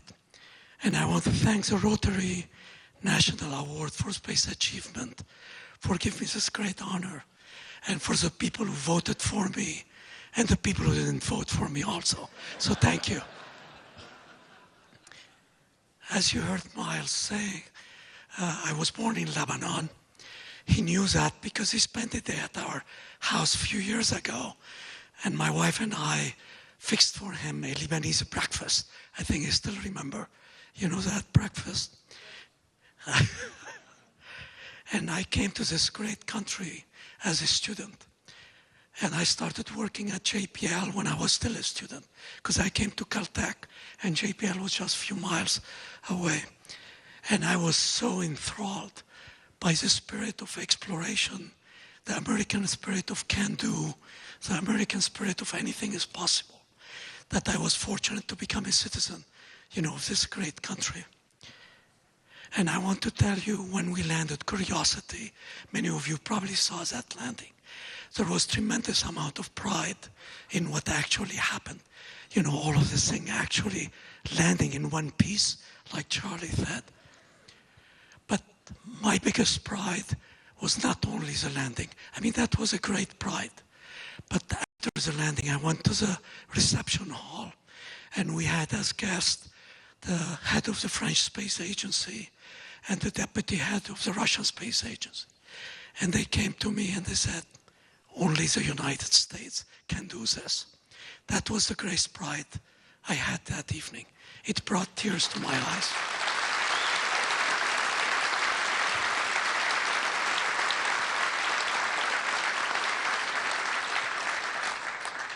And where else in this world can a young kid who was born in Lebanon, in a small village, will be standing in front of you today, receiving this honor? It's only in our great country that that happens. And also when I look, particularly proud and honored, when I look at the list of people who have received this award before me. And many of them have played an important role, directly or indirectly, in my career. So I'm going to mention only a few of them. Let me start by Dick Truly. All the astronauts here and the NASA people know that Dick piloted the second shuttle flight. On that flight, there was a payload called Shuttle Imaging Radar A. And I was fortunate to be the principal investigator of that payload. Here I was a kid, 30 years old, and NASA trusted me in being the principal investigator on that payload. And that's a payload which led to the discovery of channels in Africa, in Northern Africa. And that's what launched me on my career. And that led to SIR-B, SIR-C, SRTM, a series of shuttle flight. And there are a number of people here who are involved in those missions. The second person is Lou Allen. Lou Allen was the director of JPL when I was promoted to become member of the executive council. And I was put on track to become the director of JPL. And then there was Dan Golden. It was during his tenure that actually I was appointed to become the director of JPL. And the director of JPL required the NASA administrator to concur with that decision. So I was fortunate to have Dan Golden concur with my appointment. And he's a person who approved having spirit and opportunity. Those two balloons which were jumping that you saw in the video. And then there was Mike Griffin, who is here. Without Mike Griffin, Dawn would not be in orbit around Ceres today. Mike, you remember, it was canceled, and then you revived it. And then without Mike Griffin, we wouldn't have Curiosity. Mike, being the ultimate engineer, immediately grasped the concept of the sky crane and approved it, even at disbelief of many other people. But he thought that was the right way to actually do that mission. And then there was Bill Gerstenmaier. You know, Bill is, in my mind, one of the most thoughtful, calm leaders that our agency has. And he's the person who really supports us for doing the Deep Space Network, without which we'll never get those pictures down here to Earth. And then there was Kevin Shelton. He was one of the people who flew on SIR-C. And then Mike Coates, who was here. And Mike and I worked very closely together to bring JSC, the Human Center, and JPL, the Robotic Center, to work together to get us starting toward having a human going to Mars in the next few decades. And then there is Charlie Bolden. Charlie and I were sitting next to each other when Curiosity landed. We almost was holding hands, all nervous on doing that. And in addition to the exciting Curiosity landing, Charlie is one of the greatest leaders and the most gentleman person I've ever met. And I enjoyed every moment I worked for you, Charlie, over the last 8 years. And finally, Bob Cabana. Without Bob and without Cape Kennedy or Kennedy Space Center, we will never fly. We'll be down here on Earth. So Bob and his team really what allow us to go up in space and do this exciting exploration that we do. Of course, a key award like this is a result of many people who really supported me and worked with me as a team. And I give credit to all the space explorers at JPL, at NASA headquarters, and across all the NASA centers, and also in industry and academia who worked with us. And also our supporter in Congress. I want to recognize Chairman Culberson here. He is the best friend NASA has ever had. And not only a friend in words, but he walks the talk. And on his first year as chairman, NASA did extremely well last year with the budget increase. And Chairman Culberson, we expect the same this year also.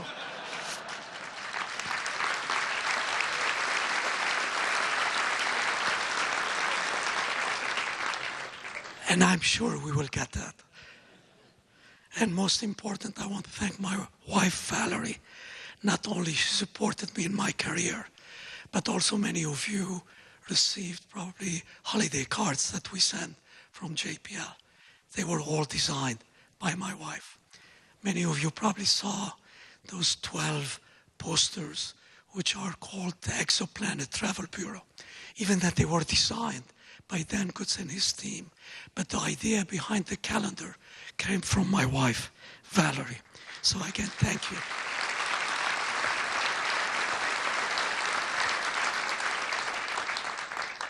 So I want to close with a quote that guided me in my career and truly reflect what JPL is about, what NASA is about. And it's a quote from Teddy Roosevelt. So I'm going to read it for you, and particularly it's important for the young people who are here. And quote, "It is far better to dare mighty things, to win glorious triumphs, even though checkered by failure, than to rank with those poor spirits who neither enjoy nor suffer much, because they live in a great twilight that knows not victory nor defeat, and no one at NASA lives in the twilight." Thank you very much.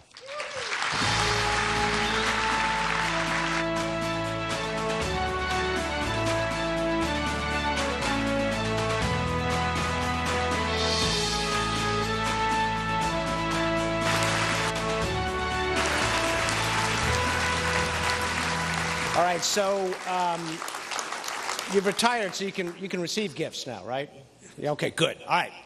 General Tom Stafford's going to come on up, and he's got some fine Omega hardware. Not to give away the surprise, but I think you might guess. Give General Stafford a round of applause, please.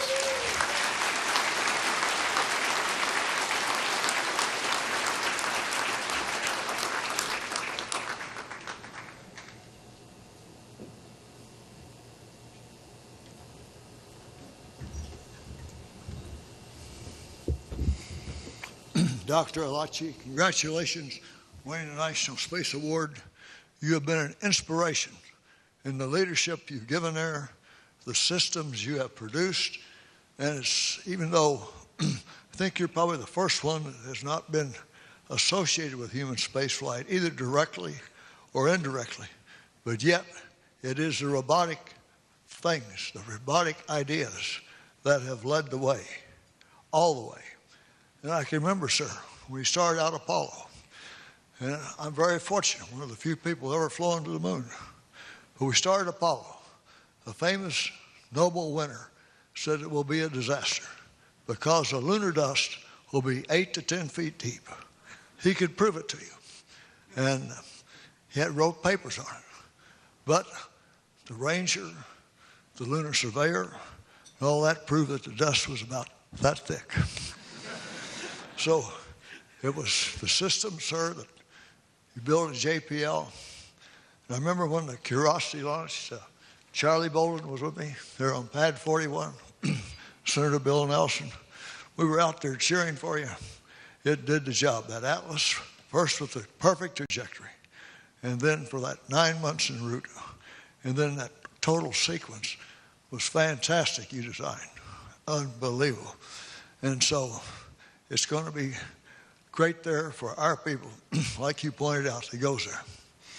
And tonight, the Mega Watch, who's helped sponsor this event for many years, would like to give you Professional Speedmaster watch. It was the same kind that was worn the last two Gemini missions, all through, well, the last two, Mercury missions, through Gemini, Apollo, Skylab, Apollo Soyuz, even the Soviets, now we call them Russians, wear it. And the first shuttle launches, now they wear them automatic. type of analog digital combination on the space station. And speaking of Mars, with all the great data you brought back with curiosity, I've heard that, at least I read in the Florida Today paper, that Mr. Musk in 2020 will send humans there. And so he can use that data that you have. And I hope he's wearing a mega watch when he goes. But again, sir, here is the Omega Professional Speedmaster. I have to say this, the marketing and salespeople have made the present boxes lots bigger. But where you're used to a lot of great, reliable automatic systems, you do have to wind this once a day, sir. But it keeps great time. It's a tremendous historic timepiece, so congratulations.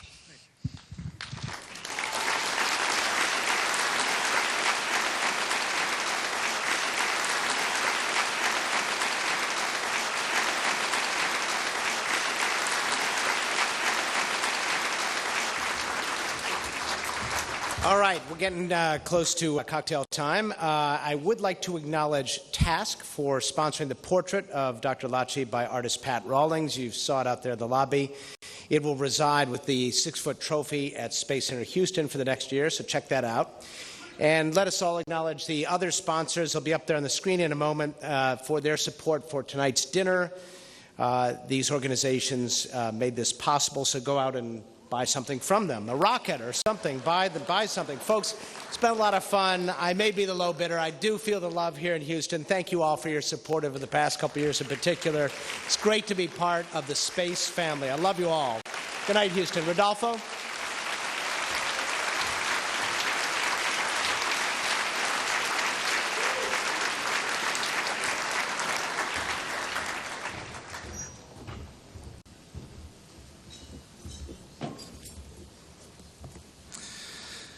Ladies and gentlemen, on behalf of the Rotary National Award for Space Achievement Foundation, I extend our sincerest congratulations to all our honorees. All of you deserve our admiration and gratitude. I'd also like to take this opportunity to thank Miles O'Brien for doing such a great job as MC, not only this year, but all the years prior. Let's hear it for Miles.